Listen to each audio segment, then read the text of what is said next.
அனைவருக்கும் வணக்கம். Christopher academy நான் உங்க ராஜுங்க. ஓகே, இப்போ இந்த இந்த சம் பாருங்க. இந்த சம்மை நம்ம எப்படி சால்வ் பண்றது அப்படிங்கிறத பார்ப்போம். சரிங்களா? அதாவது இரு எண்கள் 5:3 என்ற விகிதத்தில் உள்ளன.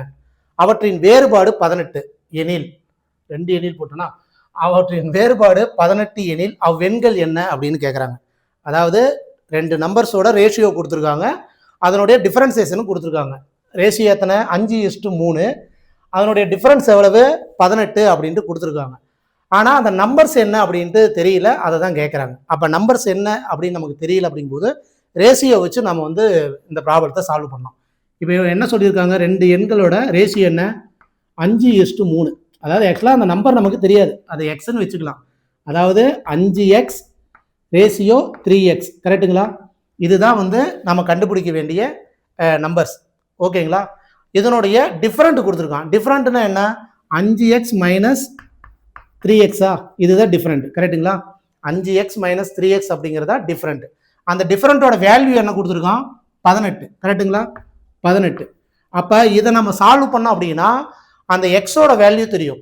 எக்ஸோட வேல்யூ தெரிஞ்சது அப்படின்னா அந்த நம்பர்ஸை நம்ம கண்டுபிடிச்சிடலாம். கரெக்டுங்களா? நம்பர் சொல்ல போனால் இது முதல் நம்பர், இது 2ஆம் நம்பர், அப்படி கூட வச்சுக்கலாம் ரேஷியோ பிரகாரம். இப்போ 5x மைனஸ் 3x ஈக்குவல் 18 அப்படின்னா இப்போ 5xல 3x போச்சுன்னா என்னங்க? 2x. கரெக்டுங்களா? 2x ஆனது 18 அப்படின்னா எக்ஸோட வேல்யூ என்ன வரும்? 18. இந்த 2 இந்த பக்கம் வந்தால் வகுத்தில் ஆகிடும். அப்போ எக்ஸோட வேல்யூ 9.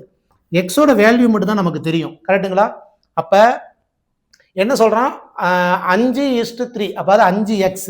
அப்போ 5x அப்படின்னா 5 இன்ட்டு எக்ஸோட வேல்யூ 9ன்னு கண்டுபிடிச்சிட்டோம். கரெக்டுங்களா? 9 45.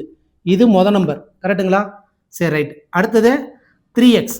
3x ஆனது 3 இன்ட்டு 9. கரெக்டுங்களா? 3 27. அப்போ 45:27 அப்படிங்கிறது தான் அந்த நம்பர். ஆப்ஷனில் இருக்கா? இருக்கு. ஆப்ஷன் சி தான். புரியுதுங்களா? அதாவது நம்பர்ஸ் கொடுக்காம ரேஷியோ கொடுத்துருந்தாங்க அப்படின்னா அதை எக்ஸா நம்ம வச்சுக்கிட்டு அதனுடைய டிஃபரண்ட் கொடுத்துருக்காங்களா, மல்டிபிள் கொடுத்துருக்காங்களான்னு பார்த்துட்டு அதுக்கு தகுந்த மாதிரி நம்ம ப்ராப்ளத்தை சால்வ் பண்ணலாம். ஓகேங்களா? சரி, ஓகே. இந்த வீடியோ பதிவு ஒரு தடவைக்கு 2 தடவை பார்த்தீங்கன்னா உங்களுக்கு கொஞ்சம் ரொம்ப யூஸ்ஃபுல்லாக இருக்கும். மீண்டும் அடுத்த வீடியோ பதிவில் வேற ஒரு கண்டென்ட்டோட மறுபடியும் நான் உங்களை மீட் பண்ணுறேன். இத்துடன் கிறிஸ்டோபா அகாடமிலேருந்து நான் உங்க ராஜு. தேங்க்யூ.